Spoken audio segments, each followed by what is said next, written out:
Hindi class में आपका स्वागत है।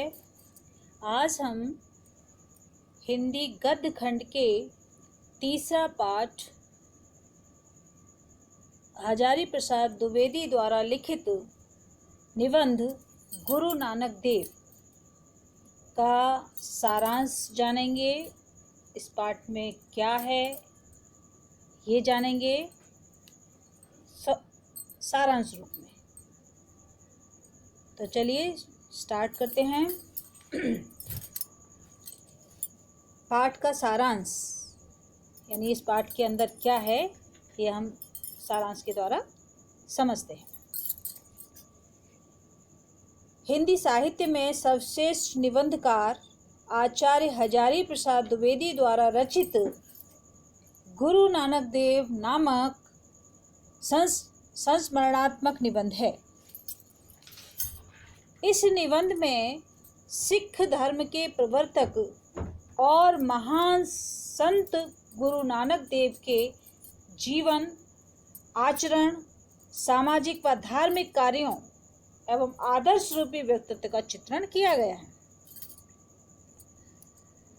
द्विवेदी जी ने इस वर्णनात्मक व विवेचनात्मक शैली पर आधारित निबंध में संस्कृत निष्ठ शुद्ध साहित्यिक हिंदी भाषा का प्रयोग किया है।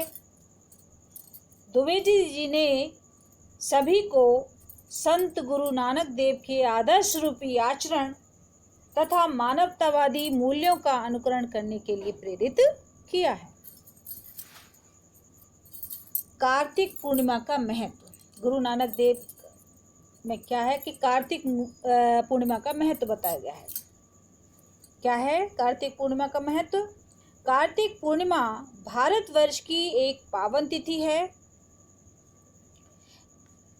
इस दिन पूरे भारतवर्ष में कोई ना कोई उत्सव, मेलों का आयोजन होता है।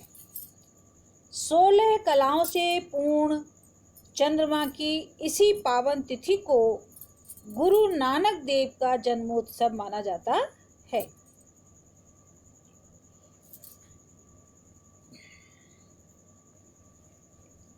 गुरु चाहे इस पृथ्वी पर कभी भी प्रकट हुए हों, किंतु कार्तिक पूर्णिमा के साथ गुरु नानक देव के जन्म का संबंध जोड़ दिया गया है।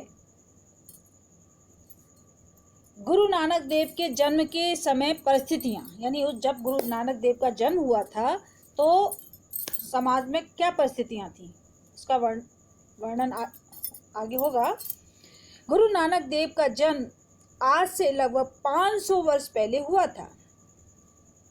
उस समय हमारा देश विभिन्न कुसंस्कारों, जातिगत भेदों और संकीर्णताओं में उलझा हुआ था। देश में नए धर्म के लोगों के आने के कारण बहुत सारी समस्याएं खड़ी हो गई थीं। ऐसे समय में इस महापुरुष का जन्म हुआ। जब हमारे देश में बहुत बुरे संस्कार और जातिगत भेदभाव फैले हुए थे, तब गुरु नानक देव का जन्म हुआ। गुरु नानक देव कैसे थे, उनकी चारित्र की विशेषताएं क्या थीं?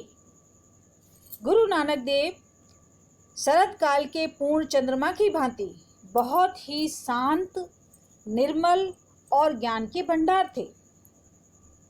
यही एकमात्र ऐसे संत थे जिन्होंने बहुत ही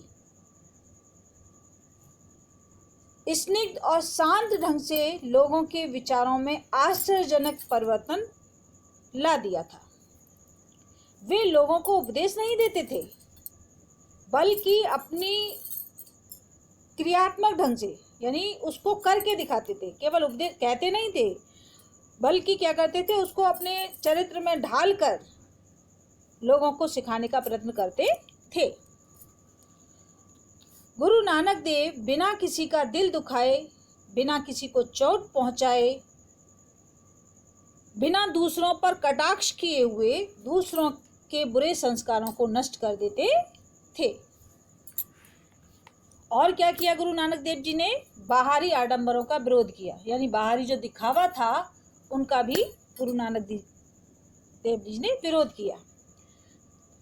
तो गुरु नानक देव बाहरी आडंबरों के कट्टर विरोधी थे। वे लोगों को कहते थे कि जिन आडंबरों को तुम धर्म समझ रहे हो तथा जिन संस्कारों को आस्था मान रहे हो, वे सब धर्म नहीं है। धर्म तो स्वयं ईश्वर रूप होकर आत्मा के रूप में तुम्हारे अंतःकरण में, तुम्हारे हृदय में विराजमान है। यानी बाहरी आडंबरों में वो विश्वास नहीं करते थे।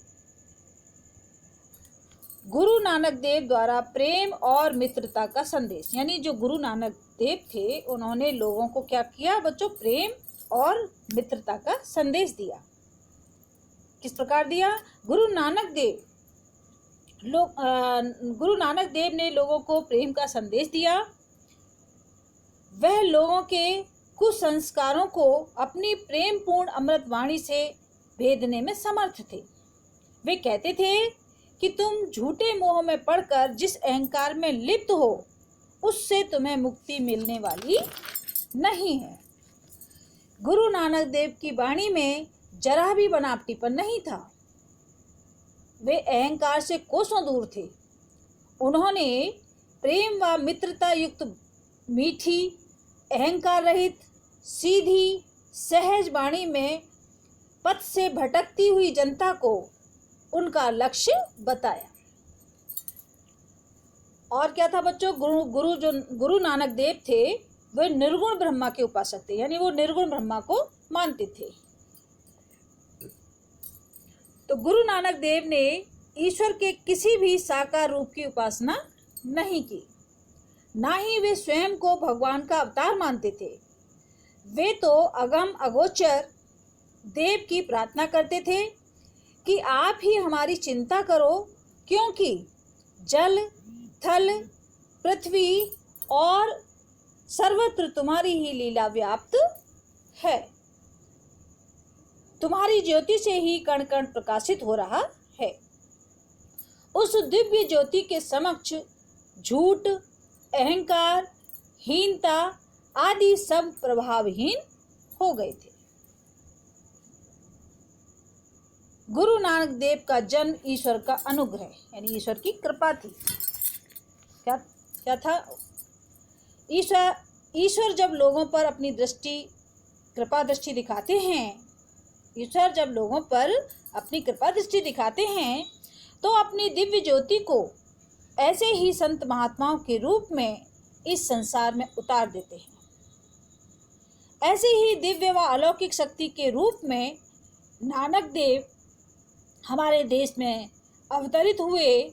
ऐसे महामानव जब देह धारण करते हैं तो वे कुछ अनोखा ही करके दिखाते हैं। आज के समय में गुरु की वाणी की सबसे अधिक आवश्यकता अनुभव हो रही है। नई आशा, नई उमंग और नए उल्लास के साथ इस देश की जनता आपके सामने नतमस्तक है। हम भटक गए हैं, अपनी अलौकिक ज्योति से हमें सन्मार्ग दिखाओ या हमें अच्छा मार्ग दिखाओ। तो ये बच्चों गुरु नानक देव का सारांश था, यानी गुरु नानक देव के बारे में हमने जाना, वो कैसे थे, उनकी चारित्रिक विशेषताएं कैसी थी, उन्होंने लोगों के क्या क्या उपकार किए, है ना। और जब गुरु नानक देव का जन्म हुआ तो उस समय कैसी परिस्थितियां थीं।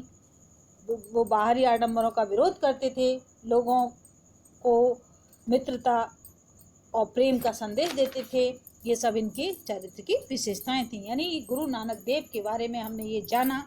अब इसके आधार पर आप लोग जो इसके पीछे पैराग्राफ्स हैं, इनका जो प्रश्न उत्तर है, इनको आप आराम से कर सकते हैं। धन्यवाद।